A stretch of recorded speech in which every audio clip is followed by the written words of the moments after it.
Es un placer para mí, Tatiana de Los Ángeles, darle la bienvenida a la audiencia a nuestro programa Soñadores para construir un mundo mejor en familia, un espacio para compartir las diferentes experiencias de vida de nuestros invitados y motivar a nuestra audiencia a soñar y a luchar por nuestros ideales. Saludo a mis compañeros de trabajo, Juan David en el máster, Dolma y María Alejandra en la mesa de trabajo. Gracias, Tatiana, por tu saludo. Para quienes no me conocen, mi nombre es María Alejandra López y le doy una bienvenida muy especial a la audiencia a este nuevo capítulo de nuestro programa. Esperamos les guste mucho y les traiga grandes enseñanzas. Bueno, es un placer para mí también reunirme hoy nuevamente con ustedes en esta mesa de trabajo, en nuestro programa Soñadores para construir un mundo mejor en familia, y hoy con nuestro invitado Sebastián Párraga. Sebastián es gestor cultural y comunicativo de la Universidad Nacional de Colombia, narrador oral desde el año 2015, iniciando su proceso de formación en la Universidad de Caldas mientras estudiaba antropología.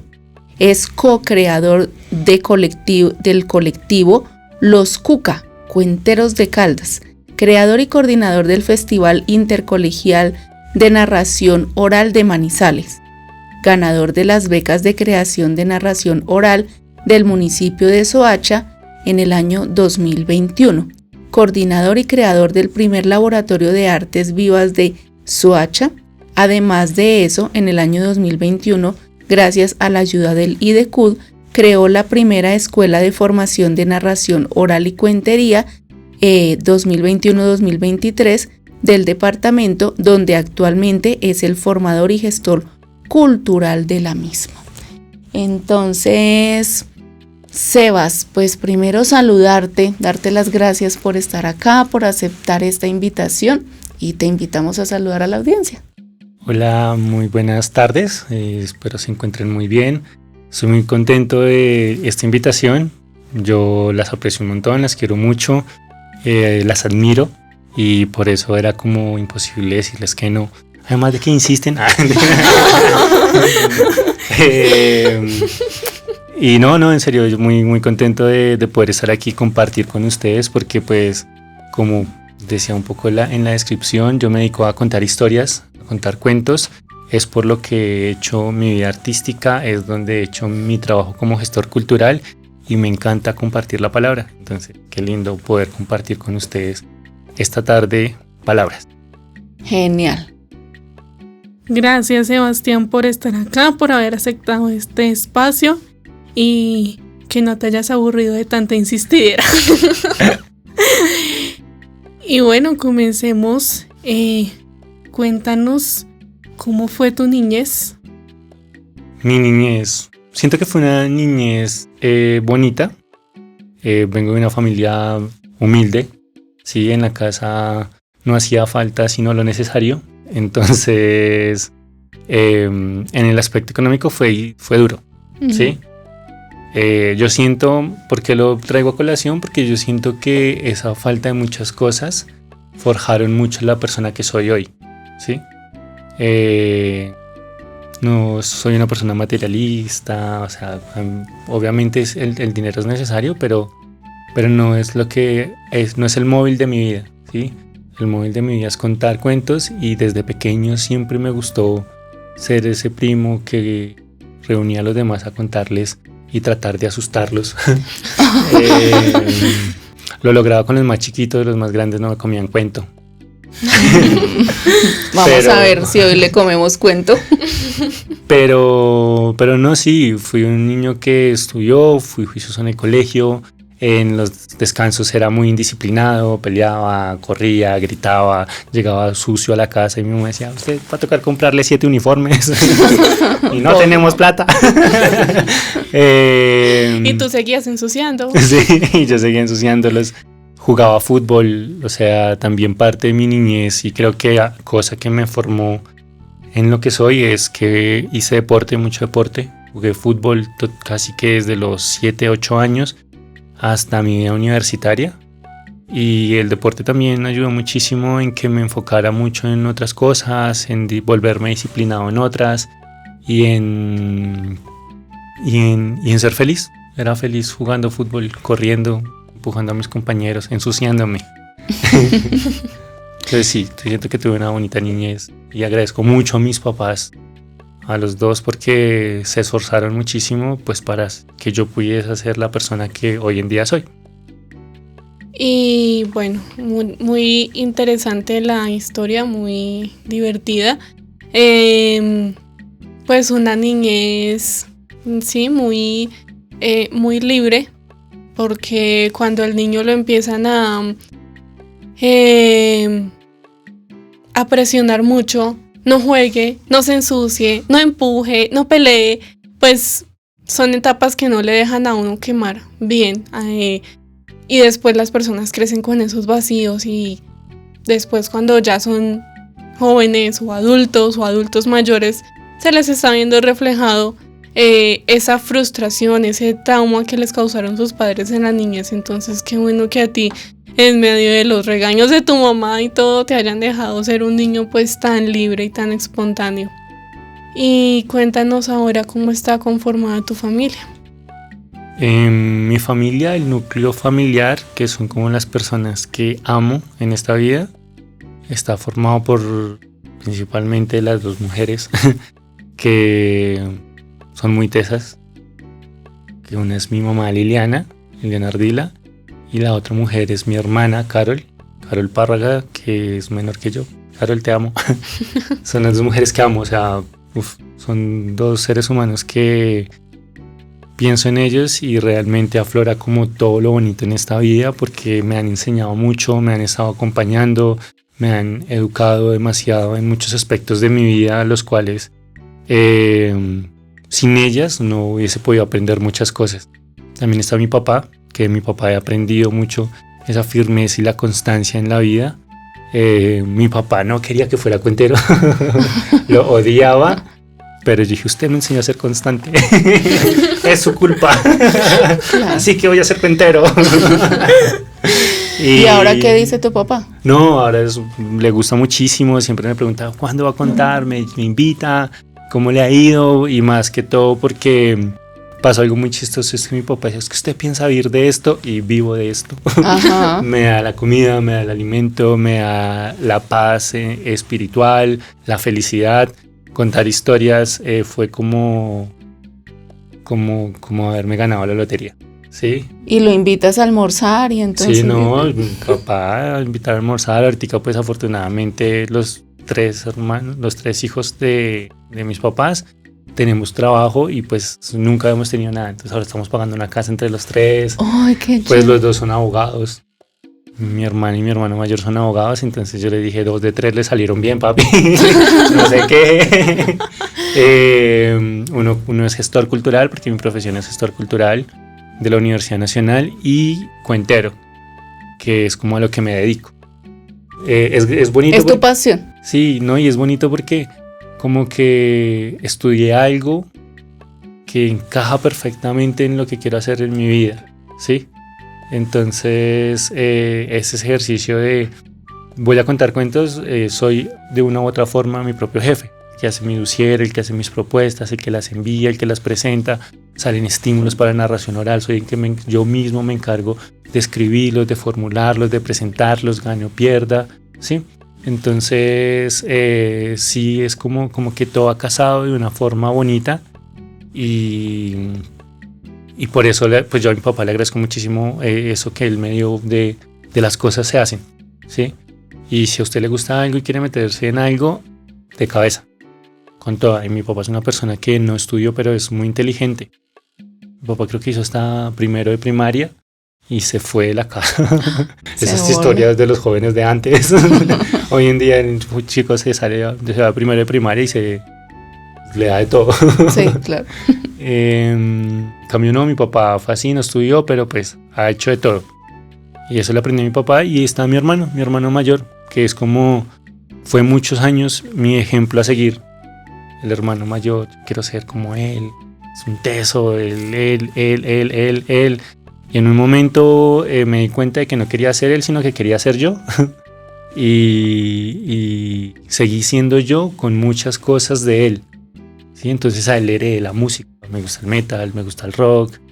Ahí descubrí que la música comunica, que la música cuenta, porque esa música suele estar así en ese ejercicio de contar historias. Y también le heredé el jugar fútbol, ¿sí? Pues lo iban a llevar a jugar fútbol, íbamos a verlo. Quería ser como él, jugaba en las mismas posiciones.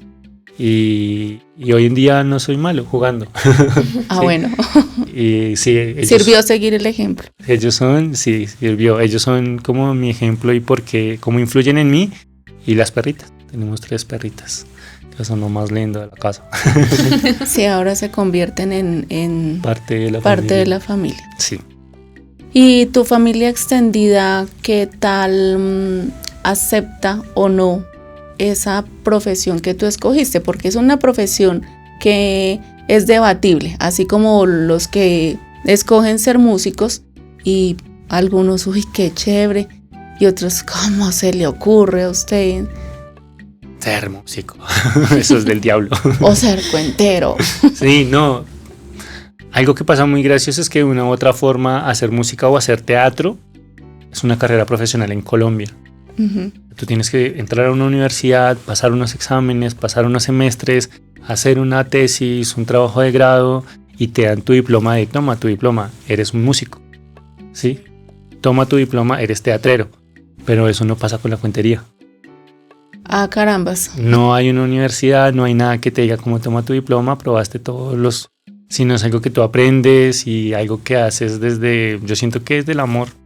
Ujú. El amor a la palabra, el respeto por la memoria, esas ganas de encontrarte con el otro, porque lo maravilloso de la cuentería es que me permite estar con el otro, ¿sí? Hablar con el otro cuando converso, cuando cuento, escucharlo, sentir su respiración, mirarlo a los ojos, conectarme con ese otro. Entonces es como más místico y claro, mi familia era como qué chévere, pero ¿qué hubo? Y lo demás, ¿cuándo se dedicará a su profesión? Y yo ya me estoy dedicando a mi profesión, ¿sí? Estoy gestionando mis espacios, estoy haciendo mi vida un arte y es algo que me motiva y como les digo es el móvil de mi vida. Y al principio fue un poco como eso de mi papá, como no, pero qué, y lo otro, lo importante, ¿dónde está? Y yo lo importante lo estoy haciendo. Ya cuando ellos vieron que gracias a la cuentería, gracias a las historias viajaba, estaba yendo he ido a muchísimos lugares gracias a contar historias, gracias a contar cuentos. Y después ya no solo iba a lugares invitados, sino me pagaban las presentaciones y me decían, ve, ¿y cuánto cobra usted por una presentación? Y yo les decía, cobro X. Y decían, ¿qué? Yo me gano eso en una semana. ¿Usted cómo se lo gana en una hora? Y yo, el arte. Son cosas que solo pueden decirse y explicarse mediante el arte, ¿sí? Ujú. Mediante... es un esfuerzo que no es un esfuerzo de una hora. Esta mañana le decía a los chicos de la escuela, a los juveniles, les decía, el último montaje de cuentería que hice se llamó El Tour del Fracaso, que es una adaptación de un cuento de Charles Bukowski que se llama La chica más linda de la ciudad. Y yo les dije, desde el 2018, tal vez 19, yo leí la historia y leí el cuento y quería montarla. En el 2021, apenas se acabó la pandemia, yo dije, quiero estrenar una obra. Y ahí fue cuando empecé a trabajar en El Tour del Fracaso y me demoré 4 meses escribiendo la historia y ensayándola. 4 meses para 45 minutos de cuentos. Del cuento que dura 45 minutos. Entonces ellos piensan que lo que yo les estoy cobrando es una hora de trabajo. Y no se dan cuenta de todo ese que hay, de esos 4 meses de...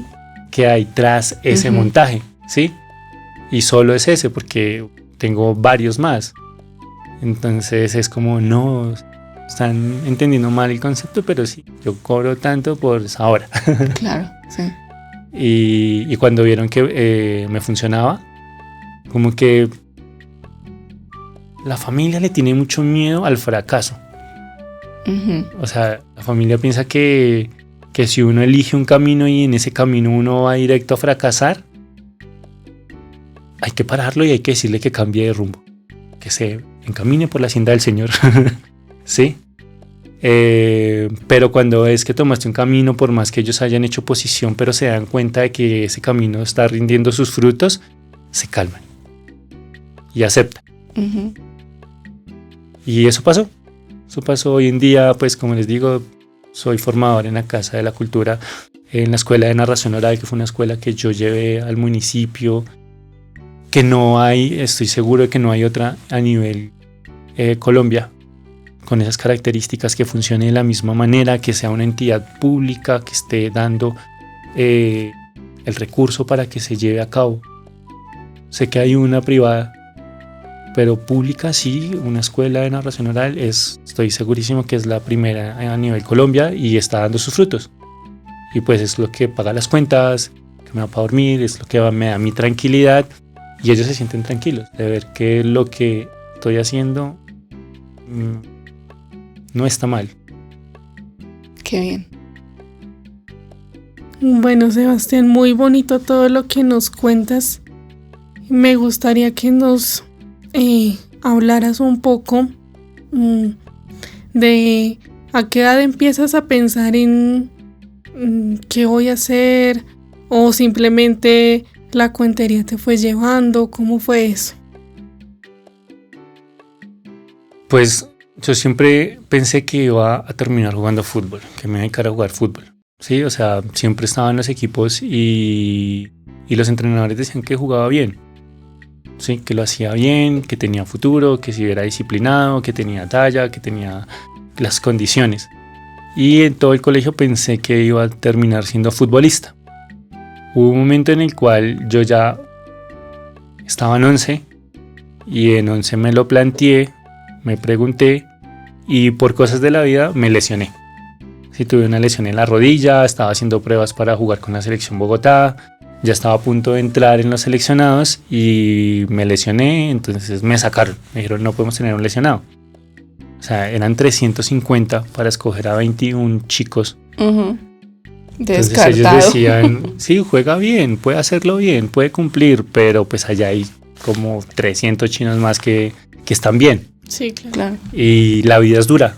Sí, la vida es dura porque yo con 16 años, con todas las ilusiones de ser selección Bogotá, de querer jugar ahí, que llegue alguien, un adulto así, y te diga, no puedes, hay más chinos ahí esperando y no podemos tenerlo ahí. Y yo era como, ay, ¿por qué me dices eso tan feo?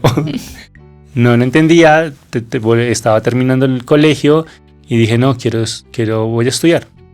Y escuchando los consejos de mi papá me metí a estudiar ingeniería civil. Y estudiando ingeniería civil no me sentí cómodo, no me sentí a gusto y decidí dejarla para apostarle a otra cosa. Pero no quería hacerlo sin saber qué era eso otro. Y me puse a mirar, a buscar, ver formas. Y buscando por internet, compré el PIN para inscribirme a la Universidad Nacional, sin saber qué iba a estudiar. Solo compré el PIN, dije, en la Nacional tengo que estudiar. Esa era la meta. Sí, la Nacional, tengo que entrar a la Nacional porque no hay plata. Además, porque es una muy buena universidad. Sí, no, o sea, eso es obvio, eso. Sino que pues también uno piensa en la parte económica, en la Gran Colombia, el semestre 3, 4 millones, claro. La Central 5 millones, la Javeriana está entre 13, 15 millones, ¿sí? Entonces la Nacional estaba pagando 150. Entonces la diferencia siempre es grande. Claro. Y me acuerdo bien que estaba buscando y encontré esta carrera, Gestión Cultural y Comunicativa. Y estaba con mi hermanita, que en ese momento tendría por ahí 14 años, 13 años. Y me dijo, meta esa suena chévere. Suena chévere. Y yo me quedé pensándolo y dije, bueno, mi pensar fue el siguiente. Dije, sí. Bueno, si donde yo estaba estudiando me dijeron que al semestre salen alrededor de 10 a 15 ingenieros civiles al semestre. Eso quiere decir que en esa universidad el promedio debe estar entre unos 15 ingenieros civiles al año. Ahora pongámosle que hayan 10 universidades. 10 es bajito. Sí. Que oferten ingeniería civil en todo Colombia. Bueno, solo en Bogotá. ¿Cuántos ingenieros salen en un año? O sea, tú te fuiste por la matemática. O sea, y no me gustaba, pero yo empecé a calcular, a pensar. Sí. Y yo dije, ¿cuántos deben salir? Y más de lo mismo con los abogados, más de los mismos con los doctores, más de los mismos con esto, con todas esas carreras. Y yo dije, ¿cuántos gestores culturales salen al año? Y busqué, y solo 2 carreras en Colombia ofertaban la carrera en ese entonces. Y me puse a pensar en un caso hipotético de que en el año salieran los mismos 30. Eran 60 al año. Baja considerablemente. Pero la sorpresa es que después entré a la nacional y se graduaban 3, 4 por año. Entraban muchos, pero salían desertaban. pocos, es cierto. Y yo dije, no, más que perfecto. Tengo todo para explorar la gestión cultural y para hacerlo. Me inscribí ahí. Y cuando entré, yo no contaba cuentas, sino me dedicaba a jugar fútbol. Y me dediqué a jugar fútbol en la universidad para poder pagar muchas cosas, gastos. Porque la carrera solo existía en Manizales. Entonces yo tenía 17 años, llegué a Manizales donde no tenía familia, nada, y tenía que hacerme la vida. Y ahí fue cuando empecé como a jugar los primeros semestres. Un momento a otro me salí de la universidad porque tuve unas crisis emocionales fuertes. Y dentro de esa crisis emocional que tuve fuerte fue que mi hermana, una vez más, me dijo, mire, hay un taller de cuentería, ¿por qué no va? A usted que le gustan los cuentos y que le gusta leer y que le gusta todo eso. Y yo dije, bueno. Allá en Manizales. No, aquí en Bogotá. Y fui al taller de cuentería, no me enseñaron nada. Pero el formador sí me dijo, usted tiene cómo hacerlo. Hágale. Tiene la madera. Me dijo, tiene las formas, tiene la voz, la energía, sí, la forma de hablar con la gente. Hágale. Y ahí fue cuando yo dije como listo. Y de una u otra forma fue empezar a hacer cuentería para sentir que esa crisis estaba sanando. Y sin darme cuenta, más concentrado en quiero contar, quiero hacer, me volví para Manizales. Y allá fue donde dije, quiero hacer. Ahí fue donde me metí a estudiar antropología porque dije, no quiero seguir más con gestión cultural. Me metí a estudiar antropología. O sea, no terminaste la carrera. La dejé un tiempo. Ya, ok. Sí, la dejé un tiempo, me metí a estudiar antropología. Estudiando antropología fue que dije como, quiero contar. Y mientras estudiaba antropología, cambiaba de aires, hacía arte. Fui como sanando eso. Y sin darme cuenta, me mejoré. Podríamos decir que hiciste una catarsis, ¿cierto? Sí, me ayudó muchísimo y lo digo así porque no fue como, oiga, desde que cuento se me está pasando, no, fue sin darme cuenta. Sí, fue un día como que estaba en mi casa y dije, yo me sentía una época como triste, ¿qué habrá pasado? Después fue que vino la reflexión. Después vine a pensar y dije, gracias a estar contando, gracias al arte, gracias a querer hacer ese ejercicio de aprender. Y así fue como con la universidad, con este vaivén, con muchas cosas.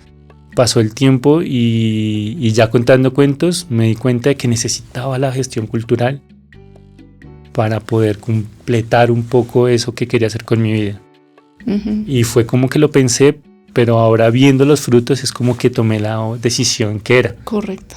Sí, porque es lo que me ha ayudado muchísimo a que mi ejercicio como narrador se fortalezca y sea grande para mí.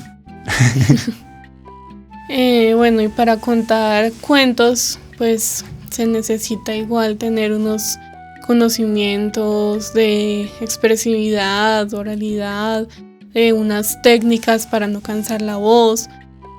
¿Cómo aprendiste tú eso? ¿Has conocido más cuenteros en el camino que te hayan dado alguna luz o que al menos hayas visto su trabajo y bueno, como que lo hace así, yo lo puedo hacer o no lo puedo hacer? ¿Cómo ha sido ese proceso para ti? Me gusta mucho la pregunta. No lo había pensado. Esa es la segunda parte. La primera parte, sí, la respuesta siempre va a ser la misma. Todos somos cuenteros. Sí, todos tenemos la capacidad de contar. Desde que exista la palabra escrita o la palabra hablada, o en muchos casos señalada, no sé si esté bien dicho, sí. En señas, todos contamos Estamos contando cómo estuvo nuestros días, estamos contando si estamos felices y por qué estamos felices, por qué estamos tristes, qué pasó para esa tristeza, cómo nos rompimos, cómo nos sanamos, qué hemos hecho para sentirnos felices, qué hemos hecho para sentirnos tristes, qué hicimos para dañar a alguien o qué hicimos para reparar algo de alguien. Siempre estamos contando, ¿sí? Siempre estamos diciendo. Es un ejercicio muy cotidiano. La diferencia es que uno entrena desde la cuentería y la narración oral para que se vuelva un ejercicio estético, artístico, ¿sí? Que yo pueda decir como no, les contaba esta mañana a los de la escuela, preciso, cómo combinan como lo que me preguntas con lo que les decía, yo me acuerdo que por las mañanas, cuando yo iba para la universidad en Manizales, yo me levantaba. Cuando iba caminando por todo el centro de Manizales, a eso de las 6:30, 7 de la mañana, todo el centro por la carrera 23 olía a café tostado. Sí. Era un olor característico de todas las mañanas en Manizales. Y sigue siendo. Oler a café tostado. Sí. ¿Sí? Y eso era como que pasaba y yo decía, qué rico olor, y me iba para la universidad.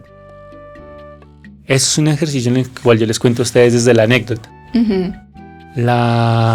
El ejercicio artístico es cuando yo me paro en un escenario, me visto para la ocasión y entreno el texto.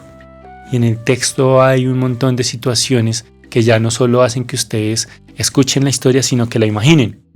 Que yo me pueda decir, yo me levantaba todas las mañanas de la cama, solía salir, ducharme, salir, me vestía casi siempre bien abrigado porque por las mañanas en Manizales hace un frío de esos que se te mete hasta los huesos. Sí. Tomaba las llaves del cuarto, ponía candado, salía, cerraba el garaje, subía las 2 faldas que tenía que subir hasta llegar a la carrera 23. Aclaramos, cuando estás hablando de faldas, son lomitas o montañitas o... Lomas, sí, faldas. Sí. No, o sea, subirle falda a alguien, ¿no? Sí, es que es un término muy paisa. Entonces subía las 2 lomas, las 2 calles que estaban en subida, las 2 faldas, hasta llegar a la carrera 23. Y cuando tú llegas a la carrera 23, solo es que cierras los ojos un momento y se te viene así una ola de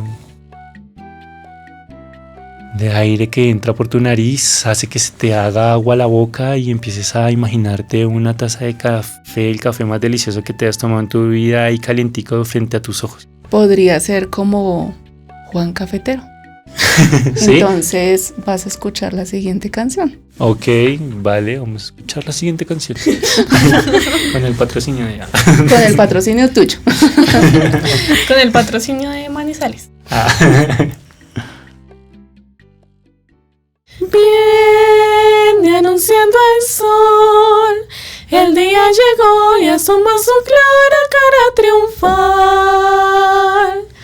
Pero ese sol primero a Juan Cafetero ya lo sorprende en el cafetal.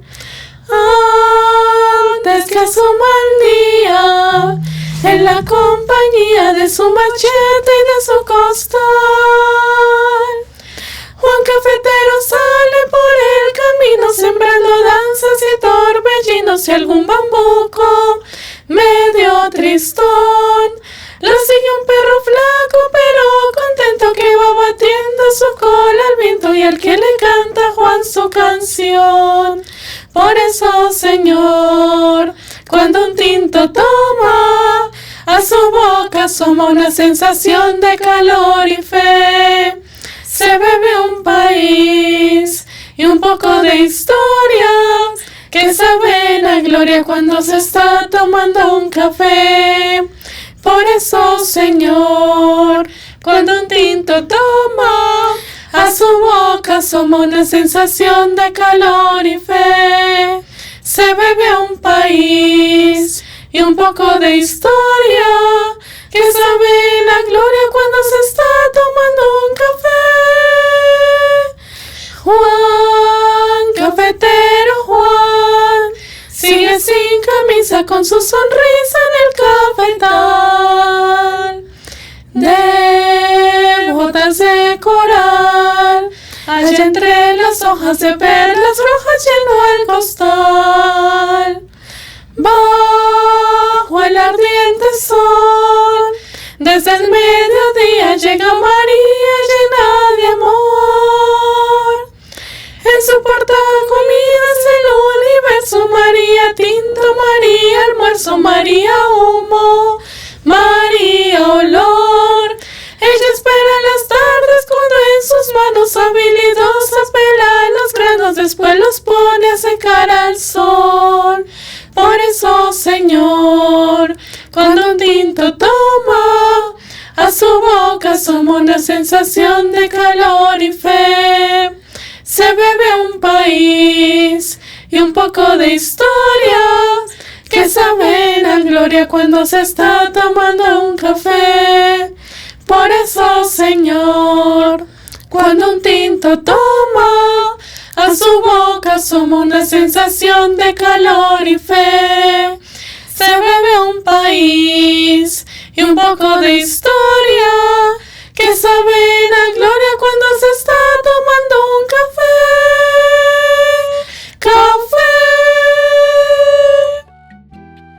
Bien, ven, hasta con efectos la historia. Podemos hacer un buen equipo. La próxima nos invitas. Hacemos una contada con coro. Más Sí, sería genialísimo. chévere. Los he visto y son bonitos espectáculos. Hasta los cuenteros mismos cantan.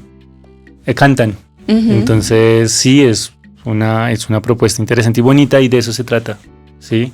De converger, de estar, de hacer una red del arte para hacer cosas distintas y bonitas, y todo esto casa perfectamente.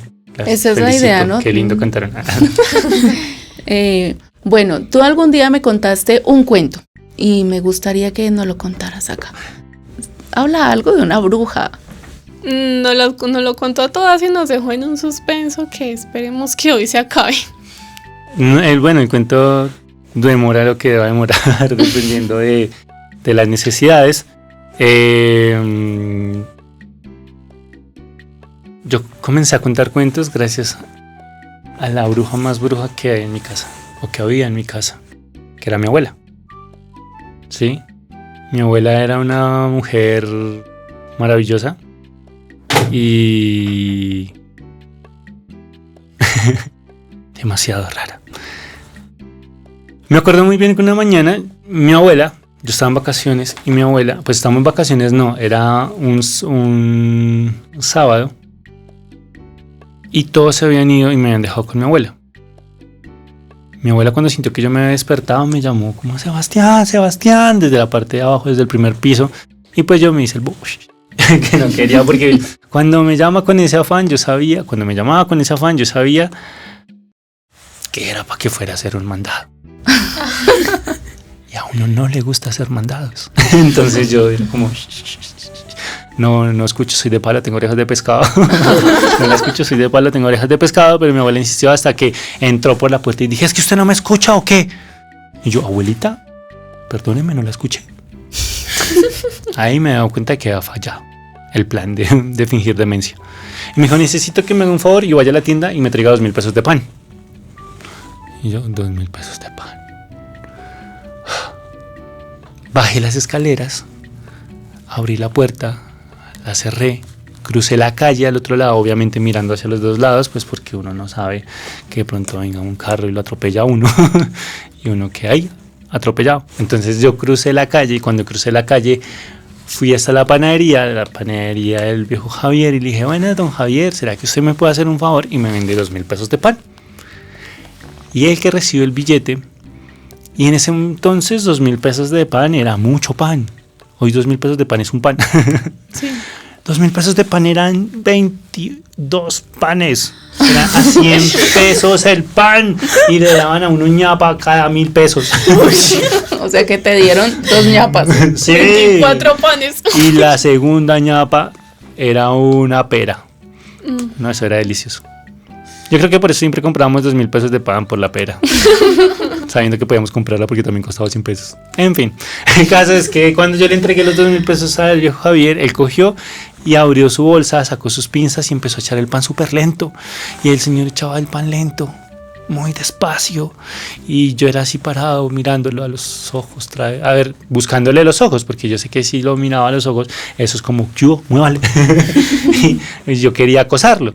Entonces el viejo Javier ahí echando el pan, y yo ahí espere, y el tipo se le hace a uno eterno cuando uno es niño, es re impaciente. Y yo creo que habrán pasado 2 minutos, pero a mí se me fue media hora ahí. Y en ese momento entraron 2 señoras, se sentaron en una de las mesitas, pidieron 2 tintos, y a ellas el tinto sí se lo sirvieron rápido. Y después en Manizales entendí que primero el tinto y después el pan. El caso es que esas señoras estaban ahí tomándose en el tinto, y una señora le dijo, ay, imagínese que esa vieja Mercedes es una bruja.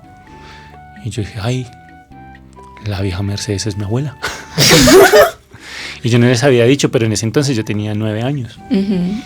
Y yo con 9 años yo dije, ay, mi abuela es una bruja. ¿Cómo así que mi abuela es una bruja? Yo no lo sabía, yo estaba viviendo con ella.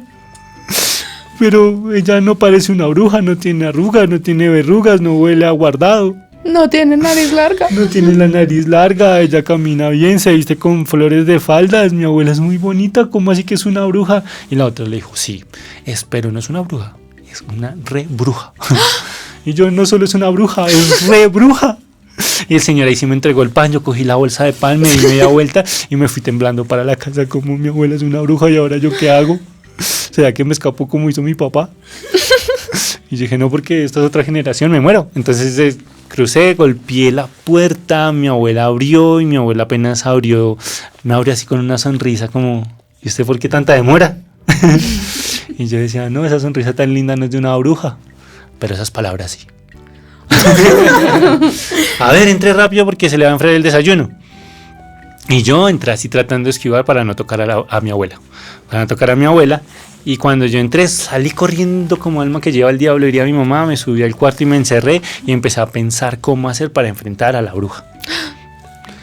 Y yo escuchaba cómo hacía ya sus cosas, y yo escuchaba cómo se movían los platos, y yo dije, debe estar haciendo un hechizo, porque ella ya debe saber que yo sepo eso, y como ella ya sabe que yo sepo, pues obviamente me va a hacer algo para que yo no sepa.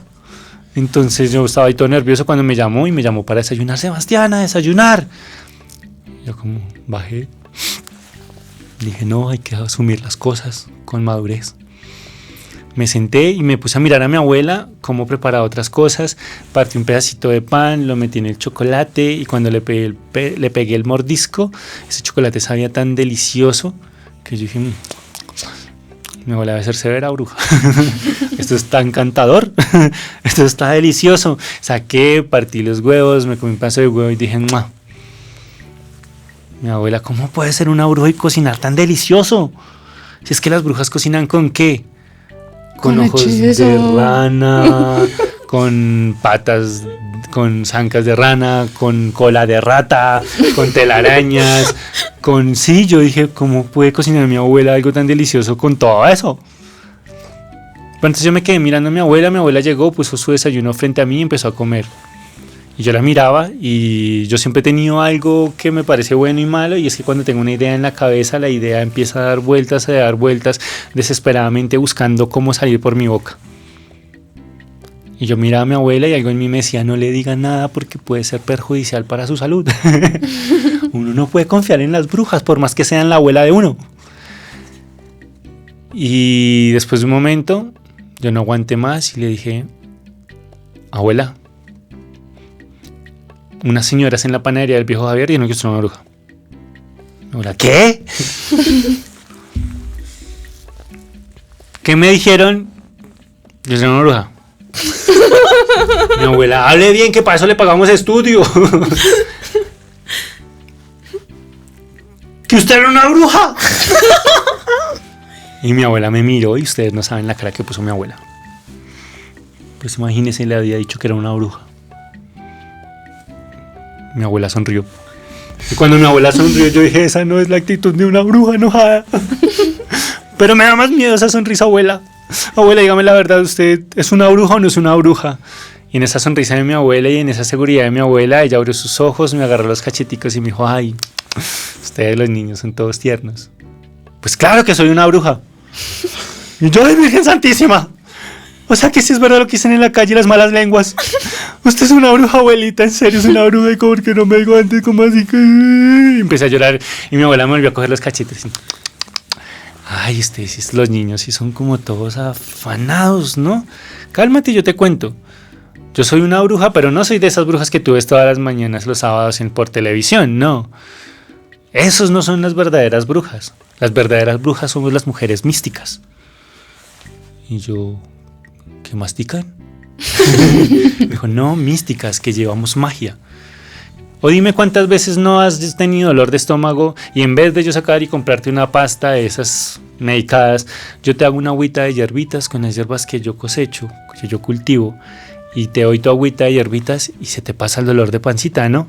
Y yo me acordé, yo dije, sí, es verdad, mi abuela me curaba el dolor de estómago con agüitas de hierbitas.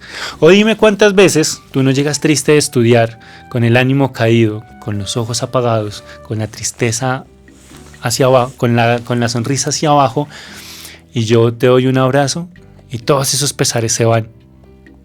Y yo recordaba cuando llegaba triste y mi abuelita me abrazaba y como que se consumía toda esa tristeza y me daban ganas de sonreír y decirle que la quería mucho.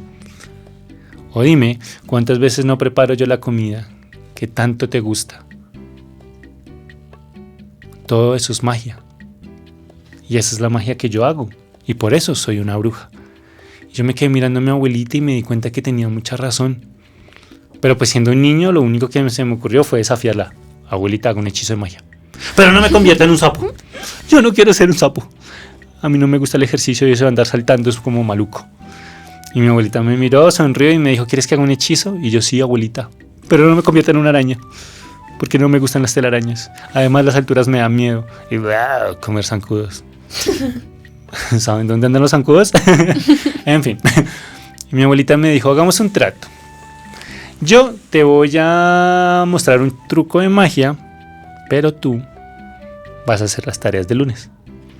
Y yo dije, ustedes los adultos, porque siempre son así, ¿no? Siempre la amenazadera, siempre chantajeándolo a uno de pobre de niño. Y uno de niño cae. Así que rápidamente me subí, saqué los cuadernos y hice las tareas de toda la semana. Estaba tan emocionado. Y cuando bajé le dije, listo abuelita, ya hice todas las tareas. Y me dijo, pero no se ha bañado. Y yo, ¿cómo mandé abuelita? Y me subí y me bañé. Cuando salí, casi que ni me he visto. Y abuelita, ya estoy listo. No, pero termine de vestirse. Cuando me terminé de vestir, mi abuela me dijo, vamos al parque.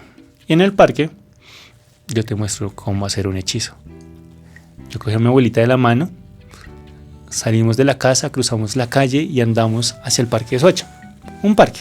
Uh-huh. Y cuando llegamos al parque, mi abuelita buscó una silla. Nos sentamos en la sillita y yo miraba a mi abuela fijamente, no le quitaba la mirada encima a mi abuela porque yo no quería perderme ni un detalle de lo que hiciera. Si movía el dedo... ¿Índice? Si movía el dedo, es para ver si estaban pendientes. Sí. Todo está planeado. Si movía el dedo índice, quería ver cómo lo movía, con qué velocidad lo movía y hacia dónde lo movía, porque de pronto eso hacía parte del hechizo. Si estornudaba, por qué fosa se le salía un moco, todo lo que pudiese pasar en ese momento, no me lo quería perder, así que miraba fijamente a mi abuela, con los ojos totalmente abiertos a ver qué iba a hacer ella. Y mi abuela después de un rato se sintió incómoda y me dijo, ¿qué me mira tanto? Me tiene incómoda. Y yo, perdón, abuelita. Pero abuelita, ¿cuándo va a hacer el hechizo? Yo ya quiero ver el hechizo, yo quiero ver cómo usted hace un hechizo de magia. ¿Y a qué va a hacer? ¿A quién va a transformar? ¿Cómo lo va a transformar? ¿O qué maldición le va a poner? Cuénteme. Y mi abuelita me dijo, no, primero vamos a comer un helado, pues como para que se te pase eso. Ustedes los niños, ¿por qué son tan afanados en todo y lo quieren todo ya? La paciencia es una virtud. Y eso se lo aprendí a mi abuela. Compró 2 helados, yo empecé a comer helado, mi abuela empezó a comer helado y mi abuela se comía el helado como se lo come una persona grande, ¿sí? Despacio, con calma, entre la mía y mordisco, y yo me lo empecé a comer como se lo come un niño. A la carrera. Derritiéndose en mis manos, lamiéndome las manos, porque yo no sé por qué los niños se nos derrite el helado y uno termina chupándoselos de las manos. Y yo ahí comiéndome el helado. Cuando terminamos, mi abuela cogió la basurita, fue y la arrojó en una bote de basura, se sentó y yo seguía mirándola y es que yo no podía quitarle la mirada encima porque yo quería saber qué hacía. Y después de un rato mi abuela me dijo, ay, está bien. Y miró hacia una de las esquinas del parque y en una de las esquinas del parque entró un hombre. Y el hombre venía con las rodillas dobladas, con los hombros caídos, con la cabeza curviada como si fuera un banano, con las manos en los bolsillos. Y ahí mi abuelita me dijo: ¿ves a ese hombre que va entrando por esa parte del parque? Y yo lo miré y asombrado le dije: sí, abuela, lo veo. ¿Y qué ves en él? Abuela, pobre señor. Ese señor viene como si todos los pesares del mundo estuviesen en sus hombros y no pudiesen permitirle levantar la cabeza. Se le ven los ojos apagados, tristes, y como si no pudiese avanzar, como si no pudiera caminar, como si el asfalto lo agarrara y no quisiera que avanzara. Abuelita, no le vaya a hacer ningún hechizo a ese hombre. No merece nada, ese señor ya viene maldecido o maldicho, como sea. Abuela, no le haga nada. Y mi abuelita me dijo: ya verás. Y se sacó unas yucas de los dedos. El sonido. Y cuando el señor iba acercándose a nosotros, cuando estaba enfrente, casi que ya nos empezaba a rebasar un poquito, mi abuelita se levantó, se inclinó un poquito hacia donde él estaba y le dijo: chao, guapo. Chao, guapo. Solo 2 palabras: chao, guapo. Y a ese señor se le salieron las manos de los bolsillos, se levantó la cabeza, los pesares como que salieron espantados, el asfalto como que lo había soltado y cada paso que él daba era como si se estuviera elevando hacia el cielo. La sonrisa fue una sonrisa radiante y grande, y no pude verle los ojos, pero yo me imaginaba que eran los ojos más brillantes del mundo, porque a ese señor las tristezas se le desaparecieron y se fue así con el pecho inflado y caminando como cual divo fuera. Y yo me di cuenta y miré a mi abuela y le dije: ¡oh! Abuelita, ¿cómo hizo eso? ¿Cómo le quitó todos esos pesares? ¿Cómo le quitó la tristeza? ¡Oh! Abuelita, ese es un hechizo muy poderoso. ¿Cómo lo hizo? Y mi abuelita me miró y me dijo: las palabras. Las palabras son el hechizo más fuerte que tú puedes aprender. Con 2 palabras, tú puedes arreglarle la vida a alguien que está triste y está destruido. 2 palabras bastan para que la persona que yo quiero sepa que yo la quiero, que la amo. Con 2 simples palabras puedo remendar algo que está roto. Pero ¿sabes? Solo basta una palabra, una sola palabra. Una palabra que se diga mal con las peores intenciones para destruir a las demás personas. Así que tú tienes que cuidar tus palabras. Tienes que cuidar mucho lo que dices y cómo lo dices. Ese día, yo ahora hacía a mi abuelita fuerte, mientras me decía: algún día vas a ser un brujo como yo. Yo miré a mi abuelita así, con los ojos casi que llorando por la felicidad que sentía de poder ser un brujo, y le dije: abuelita, te amo mucho, muchísimo. Y a mi abuelita se le subieron los colores a la cabeza, se puso roja, también se le aguaron los ojos y me dijo: ¿ves? Tú ya estás aprendiendo a hacer magia. ¡Qué bien! ¡Bravo! Muy lindo. O sea que podemos decir que de ahí empezó a cultivarse esa palabra que ahora trabajas, que ahora compartes con tantas personas, ¿cierto? Muy interesante todo lo que nos estás contando, Tatiana. Ay, no, es que nos dejó hechizados. Bueno, me gustaría que nos compartieras un poquito tu experiencia en San Antonio del Tequendama, que también trabajaste allá. ¿Cómo fue esa experiencia? San Antonio del Tequendama fue una experiencia difícil. Es difícil hacer arte cuando la gente no cree en el arte. Y desafortunadamente, sin querer hablar mal de San Antonio, porque fue un municipio que me abrió las puertas y me apoyó en muchas cosas del proceso de la creación de la escuela, es un municipio que se enfoca mucho al deporte. Entonces allá es como instituto, creo, Instituto de Cultura, Recreación, Deporte, Familia, Hogar, el FBI, el bienestar familiar, o sea, lo tiene todo metido en una sola, ¿sí? Sí. Y eso es un problema, Porque cuando pasa eso con los presupuestos, si el secretario, el director, el que manda en el presupuesto, el ordenador del gasto, dice es que todo se va en su gran mayoría en deporte, se va a invertir y se va a enfocar en el deporte, ¿sí? Y así pasaba. Le enfocaban tanto a los deportes y tenían buenos deportistas y sacaron y yo vi buenos procesos. Pero la parte cultural estaba muy caída. Claro, hay que mediar, ¿cierto? O sea, está muy bien, muy necesario patrocinar el deporte, pero diría yo sin dejar de lado otras habilidades, otras expresiones, más bien, sí, otras expresiones que permiten crear habilidades en nuevas generaciones. Y que ayudaría muchísimo a crecer socioculturalmente al municipio, ¿sí? No es lo mismo, y sin faltar el respeto a los deportistas, un deportista en un cargo de poder tomando decisiones a un escritor, ¿sí? Porque el deportista corporalmente y físicamente en su ejercicio es una persona que se lleva al escritor, pero hay que cultivar el pensar, ¿sí? Y si algo tiene la lectura es que a ti te llena de conocimientos frente a muchas responsabilidades y decisiones que uno toma en la vida. Sí, el deporte, como les decía al comienzo, a mí me ayudó muchísimo. Me encanta hacer deporte, me gusta salir a correr, hoy en día juego, pero siento que la cultura, el arte, es como algo.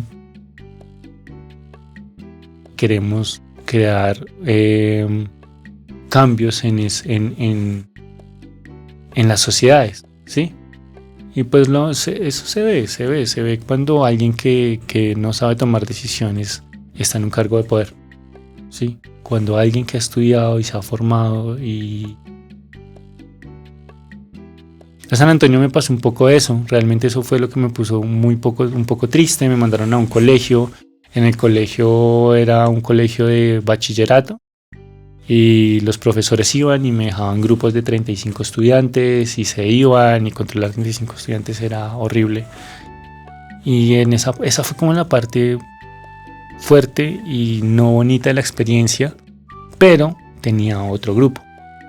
Como en ese momento trabajaba con el IDECUT nos decía que teníamos que trabajar lo rural y lo urbano.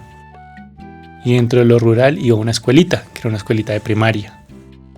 No, qué chicos tan lindos. O sea, la inocencia, la forma de expresarse, no así culta, sino como desde su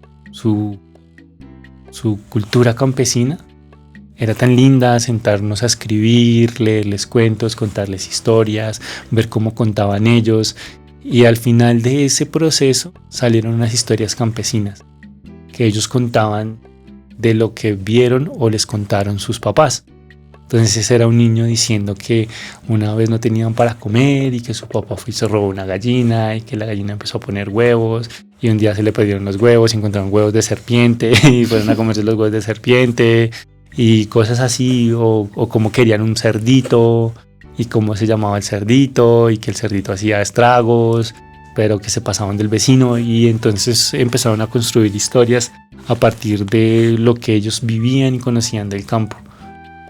Y fue como encontrarme con una parte de la narración que yo no conocía, porque yo lo hacía muy desde la académica, desde lo citadino. Uh-huh. ¿Sí? Entonces yo contaba cuentos de autores, de Bukowski, de Cortázar, de Mario Mendoza, de escritores, sí, de Nicolás Buenaventura. Y cuando no eran de ellos, eran cosas que yo escribía a partir de mi cotidiano, de cómo me gustaba una chica, de cómo hice para conquistar a esa chica, de cómo nos peleamos en el barrio, de cómo se solucionó la pelea en el barrio, de cómo pasaban las cosas en los paros en la universidad, sí, cosas muy cotidianas. Pero ahí aprendí y conocí esa tradición campesina que tiene que ser contada. Y no tuvo que venir un académico a decirme, mira, fueron niños de 8, 9, 10 años que a partir de su ejercicio me estuvieron diciendo, qué era su tradición campesina, cómo vivían en el campo, cómo respiraban, cómo sentían, cómo veían ese campo. Y eso fue lo más gratificante y lo más lindo que me pasó en esa experiencia en San Antonio. Encontrarme con esos niños y que me enseñaran todo eso que me enseñaron. Gracias por contarnos esa historia tan bonita y que hace resaltar a la niñez, que hace resaltar a esa cultura que a veces uno piensa que está por allá lejana y que mentiras, está muy cercana y que no vale la pena. Yo para qué aprendo a ordeñar una vaca. Imagínate. Yo para qué aprendo a cultivar X o Y cosa. Imagínate. Y después cuando no haya, ¿qué vamos a decir? Sí, eso fue lo lindo que me dio San Antonio. Qué bueno. Bueno, Sebastián, hemos tenido una conversación muy amena, muy agradable contigo. Y ya para ir terminando esta entrevista, quiero pedirte que le dejes un breve mensaje a la audiencia y que los invites a soñar y luchar por sus ideales.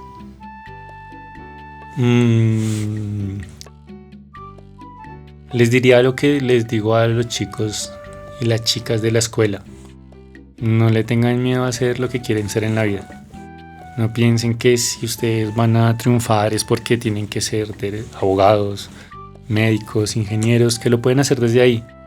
Pero desde la música, desde los emprendimientos, desde lo que quieran ser, pintores, cuentacuentos, todo lo que ustedes quieran hacer, hay que arriesgarse a hacerlo. Porque si no se arriesgan a hacerlo, van a pensar qué hubiese pasado si lo hubiera intentado. ¿Sí? ¿Cierto? Exacto. ¿Qué hubiese pasado si lo intento? ¿Qué hubiese pasado si lo hubiese logrado? Y la gente se queda mucho en el miedo de hacer las cosas que quieren realmente por ese miedo a no triunfar, a no fracasar. Y la vida a mí me enseñó que si yo quiero algo y lo hago con empeño, con amor, con convicción, lo voy a lograr. ¿Quién se podría imaginar que alguien que se dedica a contar cuentos pueda vivir de contar cuentos en una sociedad como esta que te está diciendo es que usted tiene que ser el mejor en tal cosa, es que usted tiene que hacer bien esto, es que la carrera que usted tiene que estudiar es esta, es que si usted va a hacer lo que quiere hacer tiene que pasar por encima de todos? Y no, acá hay espacio para todos, serio, y hay oportunidades para todos. Entonces hagan las cosas más por amor que por querer ser mejor que otros. Hagan las cosas porque están convencidos en ustedes que eso es lo que quieren hacer. Y luchen. Entonces esta vida es de luchar con amor, con convicción y con mucha dedicación. Algo que le aprendí a Angélica es que uno tiene que ser disciplinado. Tú puedes tener el amor, la convicción, pero si no eres disciplinado, cosas no van a pasar, las oportunidades pasan por enfrente tuyo, pero te coquetean. Dicen, hey, aquí estoy, cógeme. Y tú tienes que ir tras ella, ¿sí? No llegan a su puerta y te dicen que soy una oportunidad, me deja entrar, que es que vengo a traerle tal cosa. No, pero si tú vas desde el amor, desde la convicción, desde la disciplina, no importa qué quieras hacer, lo vas a lograr y vas a ser feliz haciendo lo que te gusta. Que yo creo que en este mundo, más que tener dinero y cosas, lo que necesitamos es ser felices. Pensamos que la felicidad está en las cosas, pero la felicidad está en nosotros, en lo que hacemos, en estar convencidos de que yo todas las mañanas me levanto y estoy en el momento en mi vida donde quiero estar, haciendo lo que quiero con las personas que quiero. Es como eso. Y cuando somos felices, podemos ayudarle a las otras personas también a lograr esa felicidad, ¿cierto? Mientras que si no estamos haciendo lo que realmente nos gusta, sino lo que nos tocó, porque nos lo impusieron, o porque nos impuse. También sí, o me lo impuse, o no sentí que tenía la capacidad de llegar a cierto lugar y entonces pues simplemente me quedé ahí como estancada. Siempre va a haber como un vacío. Y si hay felicidad, esa felicidad permite que haya construcción y que podamos trabajar en equipo, que podamos ayudarle al otro. Sí, es que es un poco lo que les digo, o sea, si yo dejo de pensar que esta vida es una competencia y yo voy a querer estar por encima de los demás, las acciones mismas que yo ya voy haciendo en la vida van a ser en pro de colaborar y de ayudar al otro, ¿sí? Porque me quito esa venda por la cual nos han vendido toda la vida, es que usted tiene que ser mejor que el de al lado, ¿sí? Usted tiene que ser el número 1 en su salón de clase, usted tiene que ser el mejor en tal cosa, es que usted no puede permitir que esa persona sea más que usted. No, yo solo lo único que tengo que hacer es hacer las cosas que hago con amor, quiero y porque me convence. De ahí para adelante uno cambia como ser humano. Cuando uno cambia como ser humano, ya no ve al otro como enemigo, sino como un compañero, ¿sí? Y después tal vez lo puede ver como alguien que necesita mi mano. Y como no estoy con las manos allá pensando en cómo pasar por encima de los demás, la voy a atender. Y le voy a decir qué es lo que necesita. Y yo siento que eso también debe ser parte de la vida, pensar en que no estamos solos y somos personas que necesitan del otro. Y si el otro está bien y está sano, yo voy a estar bien y estoy sano. Hay que ayudarnos, hay que colaborarnos. Eso es algo que siempre te he escuchado que le enseñas a tus estudiantes, entonces le mandamos un saludo muy especial a todo el equipo de cuentería de Soacha, que están a cargo de Sebastián. Y bueno, que tanto ellos, que esperamos que nos estén escuchando en este momento, como toda nuestra querida audiencia de Colombia y de todas las otras partes del mundo,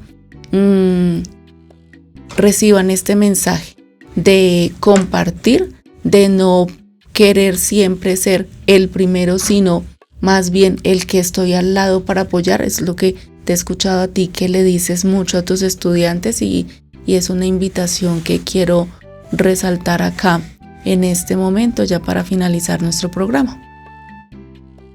Acabamos de escuchar a Sebastián Párraga. Le agradecemos habernos aceptado la invitación y le agradecemos también a la audiencia por habernos escuchado e invitarlos a que nos sigan acompañando en todos nuestros capítulos de esta maravillosa franja radial con el programa Soñadores para construir un mundo mejor en familia.